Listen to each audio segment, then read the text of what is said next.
Good evening, Booktopians, and please give a very warm Booktopia welcome to Delta Goodrem. Hi, everybody. We'll be live with Delta for around the next 30 minutes or so, talking about her brand new book, Bridge Over Troubled Dreams, which you can order right now at booktopia.com.au. If you click the link in the episode description here, you'll be taken to our website where you can order a copy, and we still have some signed copies available. So if you want that extra special bit of memorabilia with signed copy, please order now. As of this recording, we still have some left. Comes out on Friday, and you can still secure a signed copy if you order. So don't miss out. And you can also ask Delta a question in the comments. If you have a burning question that you just need to have answered, please pop it in the comments. We'll do our best to get to a couple of them at the end, time permitting. So we'll begin with my first question. Delta, could you please tell us a little bit about Bridge Over Troubled Dreams, the book and the album? Of course, of course. Well, firstly, thank you so much for doing this. This is really, really special.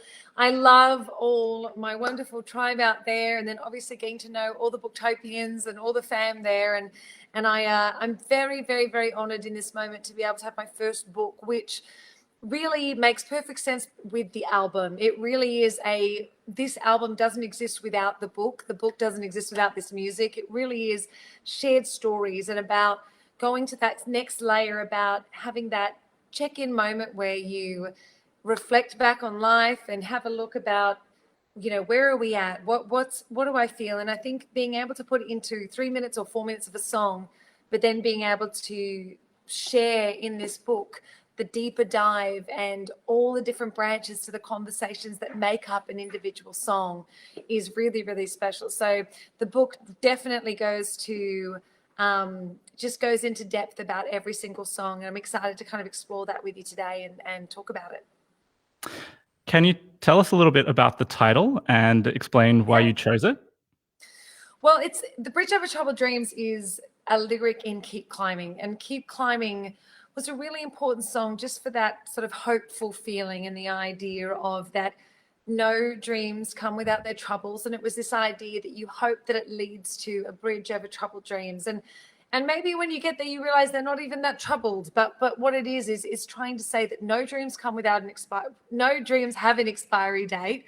And that when I was writing this album, I was in the middle of two mountains, and I kept looking at this, thinking about the metaphor of every time you sort of conquer something in your life, that then the next chapter of your next growth, your next your ever evolving self, and that idea of a bridge that leads you, that path or a guiding light, or the idea of that, it's a hopeful feeling, but it's also about keep moving, keep going. And that's why I ended up choosing this particular lyric out of a song. And I do love finding those individual lyrics that come into a song, and for some reason it felt like the album. It just felt like it was a journey. And so I think that's why I really went with that sort of the feeling from Keep Climbing.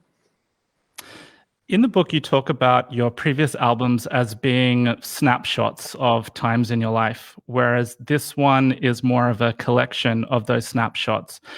At what point did you decide that this more reflective album was what you wanted to create? Well, I think that it definitely just happens naturally. It's not something that is, I definitely had the intention of, I wanted to spend time at the piano and just say my truths and talk about life. But I did share that when I went through a reset by going through a salivary gland operation that ended up having nerve damage, and I've spoken about that. And I think in that moment of having that silence and stillness, and that moment again to reflect and observe, I ended up sort of having that, it's like we're always going, busy life. And then having that moment of sitting in the garden going, well, how did I get here? Let's go back to the very start. And then what I realized, what this whole album and this whole journey was about, owning my story and owning the parts of me that I felt were challenging, or owning the parts of me that were strong. And I think that's why this book and record kind of go together as a family. Yeah. So it wasn't so much a snapshot in creating, as Sorry, my friend.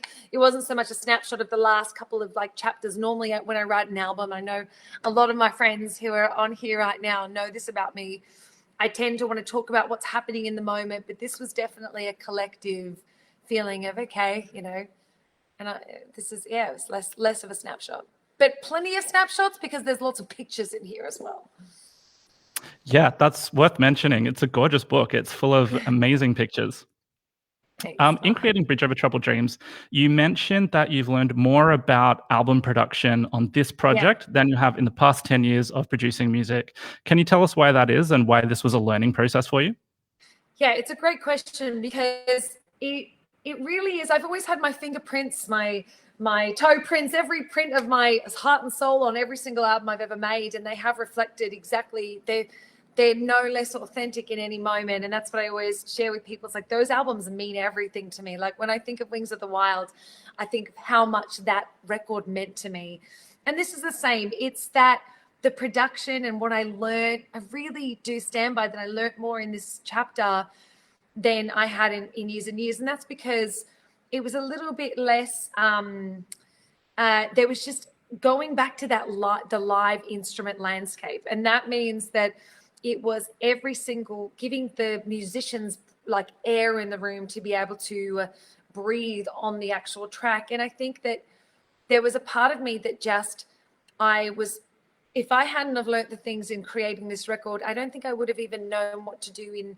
producing so many parts of my life currently, or setting up outlet productions would never have happened if I hadn't have learnt this process and this record. And that process of producing, writing, and really just living and breathing it was really, really an amazing experience. But I learnt a lot. And when you're doing it live with musicians, you definitely can't decide later, I actually don't know if I want that drum beat like that, or I don't know if I want that part like that. You're like, no, we're committing. We are committing. That's what you wanted in the moment. That's what you felt. That was what the song asked for. So the sound of every track, I paint these things anyway. But I'm really proud of, producing it. And again, I learned so much. So I know I said we'd hold audience questions to the end, but they're coming in thick and fast, and I'm not going to be able to moderate all of them. So I'm just gonna pull a couple out as we're talking. Okay. So Sarah asks, who is your biggest inspiration and why? Who's my biggest inspiration? Oh, I mean, goodness, I've always kind of taken the idea that inspiration is all around us, and currently on this record, I kind of had a lot more of diving into the greats that had inspired me. Like there's a song, Everyone's Famous, where it talks about like Whitney and Mariah and Cher, and it talks about the people that I looked up to in life. And obviously there's a song called Dear Elton on the album. So I really play on the inspirations sonically and lyrically of what I grew up with. And instead of trying to chase any trend musically, I stayed true to what's the music that I love, the great music that I love. So this is your first book. You're a debut author now. Yes, can you tell us a little bit about what the process of writing the book was like? Process was actually started when I started making this album. When I was sitting at the piano, I had my beautiful white piano in the corner of a room, and as I shared, in between the two mountains that I was really staying in most of the time. And what was the question again? Sorry, it's been a long day. My brain just went completely. What was the question again? What was the process of writing the book like? Oh, yes. Writing the book. Sorry. Basically, then I think I actually visually went back to the apartment, and I was writing at the white piano just then. But what I started to do when I was sharing stories as we were writing, and went back to kind of, I share in the book that I went back and started recording, like talking about my entire life. And that process then started conversations like what we're having, where I started to say, actually, did you know that the way I came into the world was through born from a car crash, and I'd never shared that or written a song about it. And all of a sudden I started to share in detail these stories. So therefore I started writing down all these stories that I realized that I hadn't shared. And then, so collectively along the way, I had numerous kind of parts of the songs. So the songs really did dictate the writing. And then I started to obviously as I was writing the words and talking them, then you start to kind of see them in a different way again, and you're like, I started to kind of, I'd walk away, then come back, walk away. I think it's important to sort of start writing, walk away, say it all out there, and it's the same principles as when you are, I guess, sharing your heart and soul in a song, but it's finding the right words to be able to. Sometimes I find it much better to write or type than I even do sometimes speaking. So my next question was, is there kind of a different creative energy that you bring to writing a book than you do to writing an album? But it sounds like they were very, very intrinsically linked on this occasion. Yeah, I think that they were very, very, they were definitely linked. I found it, I would always class myself, because I have been a songwriter my entire life, that writing and observing, my cat is running around the apartment as we are talking. I don't know if you can hear him. He literally was just Spider-Man at the couch. So, he's moving to the other room now. But yes, I've always been somebody who is a life writer. I've always been fascinated by, what have I learned? What am I learning? Why are we here? What's the universe? So I think that naturally I have always, being a songwriter it's part of sharing your heart, your truths. But I get a few more words than trying to put it into just a song. At least now I can keep going like I chat. Although I was trying to put them all into a song. This is much better. I think I found my niche personally.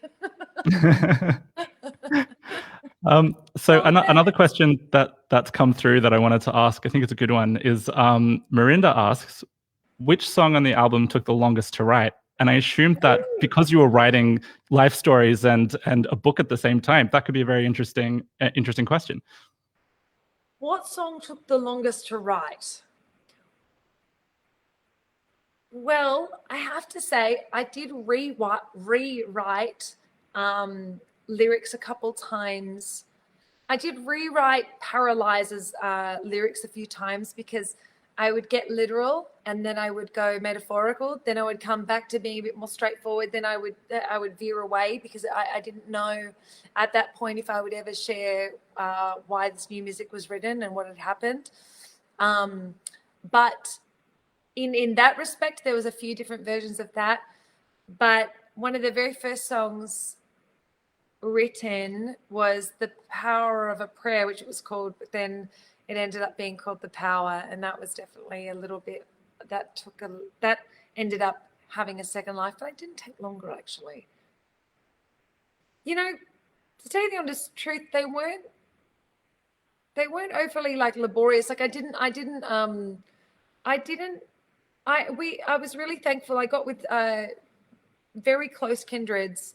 Therefore, we didn't stop, and that was really important to me, because I actually am quite you might be able to tell, Mark, but I'm always sort of going. It's just a part of my creativity. And I think that I don't like to stay too long on an idea. I like to move forward. I like to keep going. I like it to flow. Like your jumper, it's like trying to catch lightning in a bottle. You want it to kind of be natural and be coming from, and inspirate. I find that I am better as a writer when I am relaxed, happy, and just kind of moving forward. If I try and sit and make it hard work or sit there, I find I have to start cleaning the house, as I start to, which I'm sure my co-writers will tell you, that I start to get I'm just going to start cleaning while I'm thinking. I'll start moving while I'm thinking. We've got quite a few people in the comments asking if they can see your cat. They see my cat? He just, we can. I'm calling Beanie to set, please. Calling Beanie for Facebook live chat.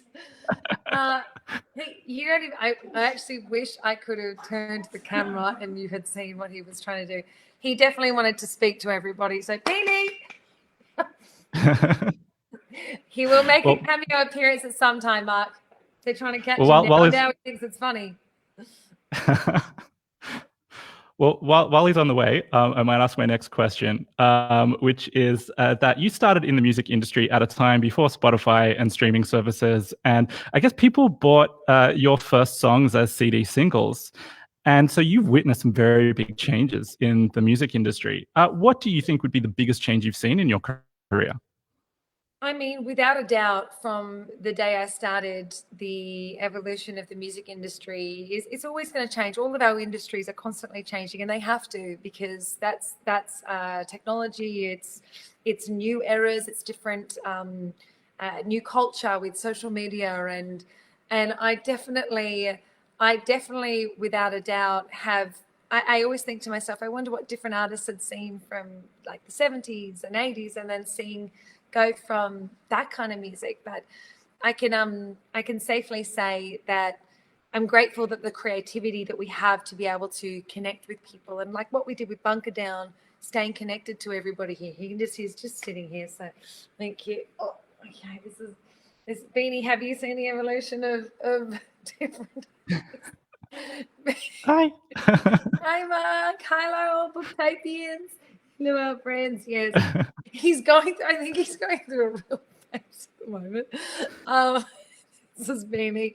But definitely, I think that it's very hard to take me seriously with this, isn't it? All right, Beanie, say hi to everybody. Hi, everybody. Oh, okay. Goodbye. Hi, Goodbye. Beanie. And then to see, the song Everyone's Famous, it talks about the fact that it is a new world, and finding yourself as an artist continually in these different worlds, and saying, well, this is not what I grew up with. So the mystery of the art was a totally different era. But you just have to keep learning and evolving and moving with it. And I'm thankful that even though I'm still young, 20 years later, I'm still getting to do what I love to do, and do it with all of you here. So it's great. And do new things, like write a book. You mentioned just now Everyone's Famous, and something that stood out to me in that chapter is that you said you don't see yourself as a celebrity. Can you tell us a little bit about your relationship with fame and your thoughts on why and how people are pursuing fame in 2021? Yeah, for sure. It's a great question. I just didn't. I never really associated myself as I never called myself famous, or never said celebrity. I always found that to be just a part of me that wasn't a part of my vocabulary. And I would always say, yeah, I live a life in the public eye, and I've lived it, since I was a teenager. I think it has different connotations again today, but it's just a language. It's just a part of, I guess, you always, because I've been through many different chapters in that relationship, my intention has always been true to what I got into it from day one. And that was to touch people's lives and inspire people's hearts. And that's really been my intention, to connect on the human experience, talk about what we have, all our shared experiences. And someone told me recently, because I started to feel a little bit like I was sharing so much again, but then reminded me the reason I do this is because I know somebody listening is going through it, and that is something really special to share with people. And that's me. My intention is the arts, music, writing songs that are part of your lives. When my music happens and the books happen, this is about having a conversation, a connection. That's what's important. But it doesn't mean that there's any less connection in what people are exploring now, and all power to people that are finding businesses and creating. I think all of that is wonderfully exciting. I do in the books talk about the cautions of, if you're not in this for a really good reason and a really good intention, then it can be very hurtful to your life. And it really depends on the people, because when I see what some people go through, I think, I don't know how they would go through this without having an intention of art, or a story, or something that they've written that's creative, or a fantasy, anything. If you don't have a reason to deal with all of that, I don't know why you would choose it, So that's the part that, but then again, I've only known one way, and that is, I have been blessed to get to do what I love and live my life in front of people. So I guess maybe I don't know that other side anyway. So then there's me having the balance of understanding. I don't know what somebody else's goal is from that, and that exciting. So then, again, I want everyone's dreams to come true. I have no other kind of golfer people except for that. But I do caution that it's definitely a slippery rope, a slippery slide. If you was a rope or slide, definitely a slippery thing to go down if you want to go down it without having something else to kind of love and hold you in it. Another question. Your friendship with Elton John is explored in the song that you mentioned earlier, Dear Elton. Can you talk about what went into writing this song and what the story behind it is? Yes, of course. I think this is a really magical moment, this song. I knew I had to watch this movie with a bit of space around me, and I spent some time when this moment happened. I was like, okay, I'm ready to watch the Elton John movie. And being a piano master, very inspired by Elton, I ended up getting straight off the plane, going to the piano. I just had it in my head. I was like, I'm going to write this song, and then wrote this kind of like a love letter about finding who you are, and you're saying, I'm here now. This is who I am, and a beautiful connection to Sir Elton John, the piano master. We're getting lots and lots of love for everything that you're saying in the comments. Your fans are just lovely people, and lots of love. Tell me about it. And lots of love for CD singles as well. Singles. Me too. I get it. It's tactile. It's tactile. Yeah. This entire project, the album, the book, and the tour is all informed by the experience you mentioned earlier with nerve paralysis. And you also mentioned the song Paralyzed, where you express what the challenge was like for you. And in the book, you talk about going on a journey searching for a version of that song that could really tell the story right. Can you tell us about the journey of that song from concept to finished song? Yeah, I definitely wrote many different versions of talking about losing my speech and talking about like, how do I want to share this conversation and going through a communication challenge. And it's funny because when I started playing this piano piece, it was as if the piano piece sounded like I was back in sort of one of the back in the tree cafes I used to kind of go and visit in that very quiet time. And sort of it reminds me of this, like I get the whole picture. So even though I did change lyrics a couple of times, that piano piece, when I finally found it, just from sitting and, just dancing on the piano until you see something that feels right. That was a really beautiful process. But I'm trying to remember back in my head because the bridge is my favorite bridge, like on this record. And I would tell you, Mark, a lot of people who are watching, who are part of the music friends and all the new friends who are a part of your wonderful Booktopians, I would say that in a bridge in music, or that moment just before the hero kicks in at the end of the story, that sort of 3/4 of the way through moment of we can do it, is always my favorite part of the story. And it's the part in Paralyzed where it's like, it's the fight kicks in and you're like, with a little time and a little love and a little lie, you never know, like just that, and better times, big dreams. And that part when it kicks in is like my, let's go, come on. And I think that's, like any story, the arc of that moment kicks in. That's when I feel the feels. So a question that's come up a few times in the comments that I wanted to pass along to you is, if you weren't writing music, what do you think you would be doing? Right now I have myself on a beach with a pina colada, but generally speaking, I'll go back into a different mode. It's just from our, if I wasn't doing what I do, where does my brain go to? What would we be doing? Most definitely I would be a snow skier. So I'm actually the opposite to a beach. It was just a joke. Not jokes. I would definitely say being a professional snow skier would have been my other kind of thing to do. It's true. Awesome. Sports. Kill Them With Kindness is a song that expresses where you are now in relation to the trolling and the negativity that you can often get as somebody who is so in the public eye. Can you tell us a little bit about what you mean by Kill Them With Kindness and how you came to this Kill Them With Kindness place that you're in? Yes, it is I think a great message in the lyric. It's saying, and I share about what it's like going through those storms, because I know everybody seems to experience it right now. Every single person, no one's exempt from it.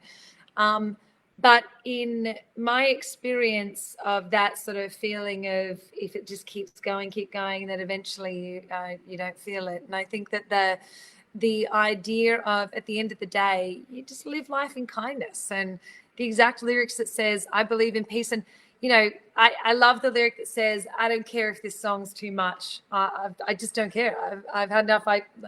All I know is I've got to live my life in my truth, be kind. And in the book, I share about, you know, numerous moments where I've had quite a intense experience of that kind of intense negativity, and what it's like to just then go, you know, at the end of the day, I live my life with kindness. I think it's important. And if you're not going to say anything nice, don't say anything at all. And that's how my mom and dad brought me up. One question that's come through on the comments that I really love. Has your cat ever inspired a song?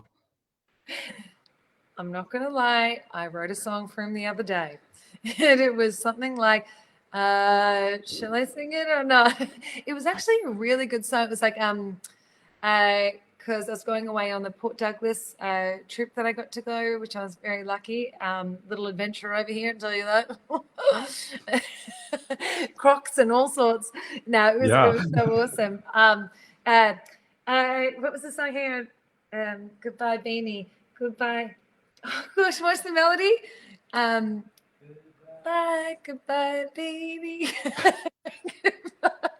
Goodbye, Beanie. Goodbye, Beanie. Goodbye. Goodbye, goodbye, Beanie. Goodbye.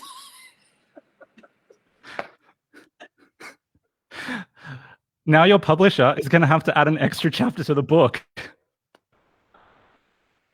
I can't believe it's been a long day. You have all just asked me to sing Penny's song. Okay, I am mortified but hilarious. That is look. Next single. I could tell you, people love it. Well, you know what? The thing is that there's a lot to share about Beanie. So if that's not a chapter that should be in the book, dear Beanie.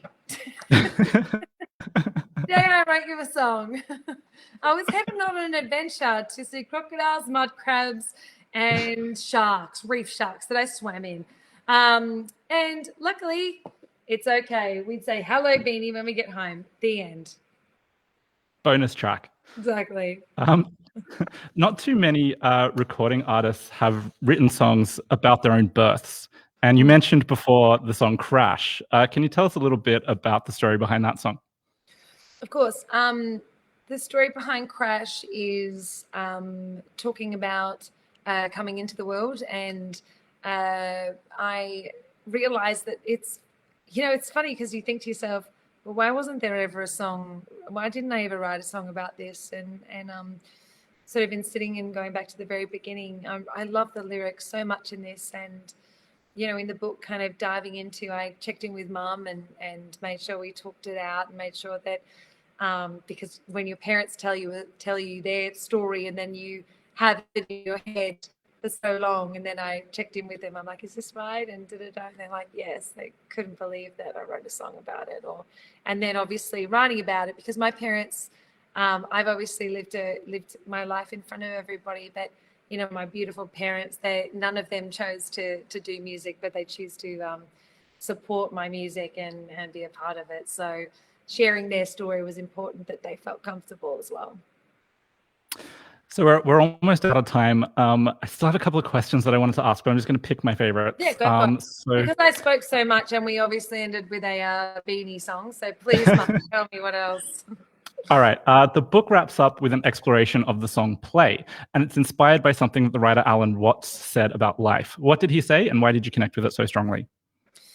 Yeah, it's this song is actually crucial to the album as well, because it was the concept of that we're supposed to dance while the music is being played. And I thought at the very end it says it was a musical thing and you're supposed to dance while the music is being played.